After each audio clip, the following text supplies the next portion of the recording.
Were you planning on leaving me behind? That really would make me feel lonely, you know. What are you doing? You weren't acting like yourself, so I became worried. What do you mean by that? I never did anything. You never noticed, Princess? When you lie, you always give yourself away. What? How? If I tell you how, then you'll just correct it, won't you? Then I won't be able to tell. You're smart, Lisette. But maybe you're just imagining things. Don't deny it. I asked Our Majesty all about this, and she told me everything. He really is fearless. I wouldn't want to ask that queen anything. Honestly. Even so, I can't take you with me.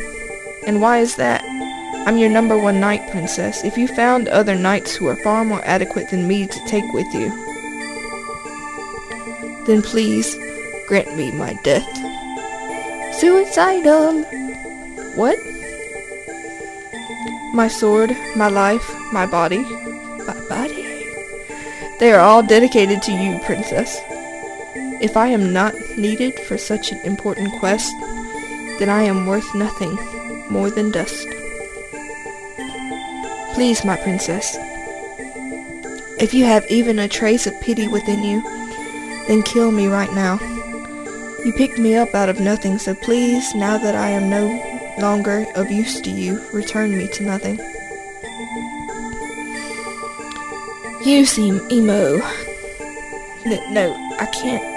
I want you to live, but please, you must accept my decision. No, I refuse. Disobeying. I will never accept that.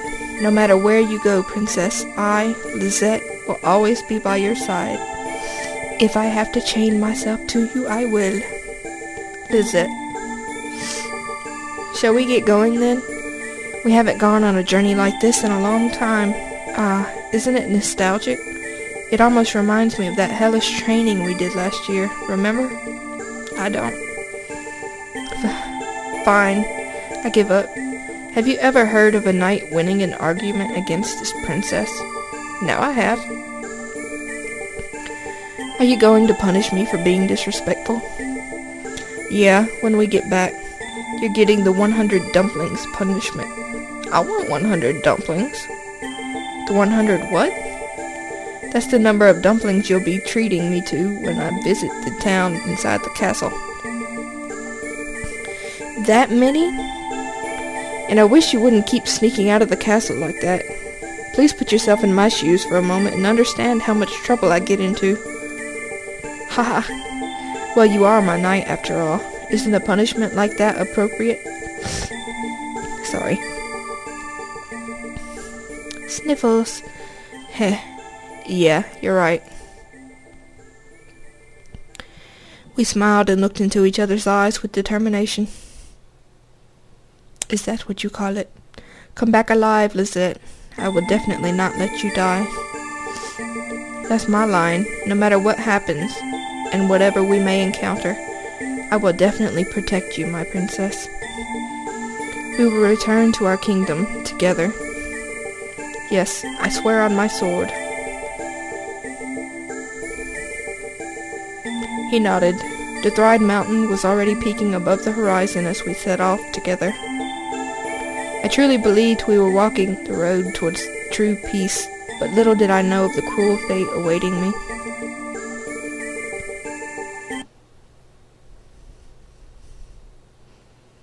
Da-da-da, da-da-da, and the sound of horses.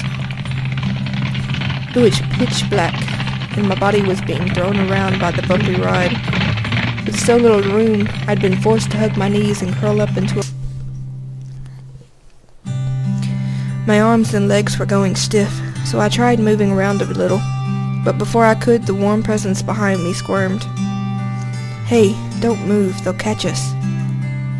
Yes, my apologies, but I'm a bit... I heard Lisette's voice just above my head. I couldn't see him, but his tone of voice gave away his annoyance. What's wrong? Nothing. We'd been repeating the same conversation for a while now, and it always ended with Lizette's vague reply of nothing. It was starting to really annoy me, but before I could voice my objections, Lizette suddenly spoke up. "This barrel is too cramped." "Well, of course it's cramped. We're both squeezed inside of it." "Well, yeah, I guess." Basically, we were hiding inside a large barrel, which we obviously found out from what we just read. But despite its size, squeezing the two of us inside proved to be quite a challenge. I felt like a lump of meat stuffed inside a sausage. "What, are you calling me fat?" Yes, he is. "Listen, I'm not the one taking up all the space, okay?" "Oh no, I didn't mean that at all." It had been half a month since we left Almanon. One day I'll pronounce that correctly. And we'd restricted ourselves to unpopulated paths in order to conserve our strength. At last, we were finally approaching the capital of Dethride. Sneaking in wasn't hard at first, but getting this far without so much as a scratch was nothing short of a miracle. The closer we got to Dethride, the tougher things got. Earlier, we were going to use a secret passageway we discovered beforehand. How did you discover a secret passage in the heart of Dethride, right under the enemy's nose, and you're not even there? You didn't say anything about having spies there. Anyway, secret passageway, blah blah blah. But when we went to use it, it had been sealed up. Just when we thought we'd reached a dead end, I noticed this huge barrel. You did you? Dethride was supposed to have cut all ties with its allies long ago, but it seemed the kingdom of Gerard is still trading with them. Maybe they influenced Dethride's actions against crops? The merchants delivering our barrel were from Gerard. When I first saw their kingdom's coat of arms, I couldn't believe my eyes. I asked them a few questions. Apparently Gerard's merchants have been going to and from Dethride since forever. Forever is a long time. The man I bribed earlier confirmed it too. The two kingdoms trade every year, it seems. I was displeased that the people of Gerard had been helping the demons, but now I was thankful. Without them, we would have been stuck. Princess, don't touch there. I wonder where. Not knowing what he meant. "You're so clueless, Chris. You're so cute." I tried moving again. "Wait, please don't grab." "Chris, do you really not know, or are you just pretending not to know? You're too loud, Lisette. We'll get caught if you don't stay quiet." My apologies, but what's wrong? Can't you breathe properly? I'm sure you can breathe just fine.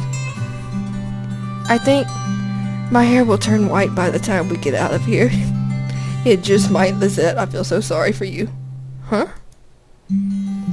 Silver light from the heavens guiding us towards forgiveness. Let the holy light shine upon us and bless us all as equals. Why are you reciting verses from the holy book? Please don't talk to me. I'm trying to disperse my impure thoughts. Okay.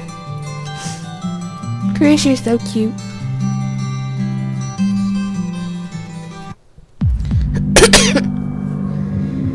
The horse cart finally arrived at the castle's front gates, which we can tell by the change in music.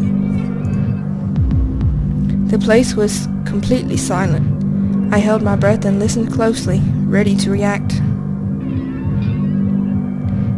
I thought the demons would be loud and lively at night, but all I could hear was the whispered exchange between the merchants and the guards. The eerie silence made me all the more cautious. The merchants aren't going to give us away, are they? I could hear my heartbeat thumping in my ears.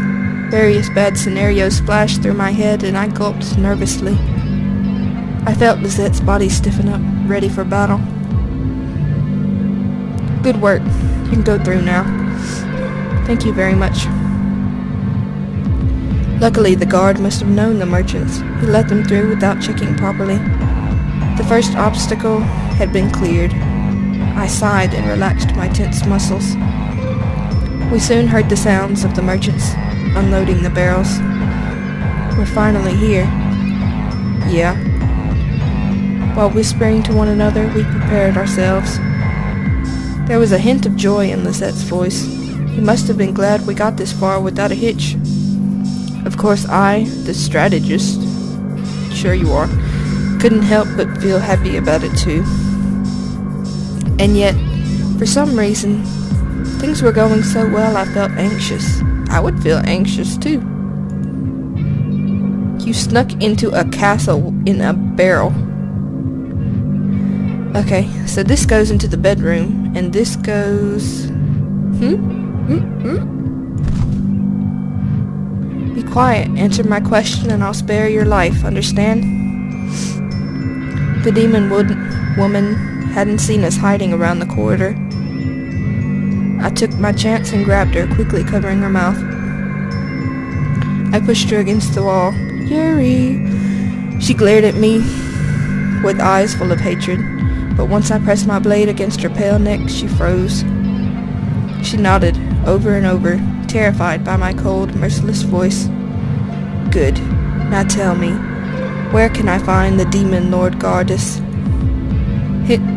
He's at the top of the stairs, in the room at the end of the corridor. She'd given us exactly what we needed. I glanced over at Lisette, and he came forth, rope and cloth in hand. The woman was soon bound and gagged, and left in the shadows of an inconspicuous pillar. Now there were no witnesses, except the one bound and gagged in the shadows. Are you sure about this? About what? Is it okay if we leave her alive? I am a knight. Breaking my promises, even to a demon, would sully my honor. Besides, the Alliance army will kill her later. You're so nice, Chris! Heh. What? Did I say something funny? No. It's just that I like you to act like that, my princess. I respect that part of you, that's all. She still doesn't seem that nice to me. I don't know what you're talking about, Lisette. Idiot. We don't have time for that. Come on, we need to get going. Yes. We followed the woman's directions and soon found ourselves before a large, luxurious door. It had to be the entrance to the Demon Lord's throne room, but the lack of guards along the way made me hesitate. That is strange. A ruler usually has tons of guards. Things had gone too smoothly, and the calmness of the corridor left me uneasy.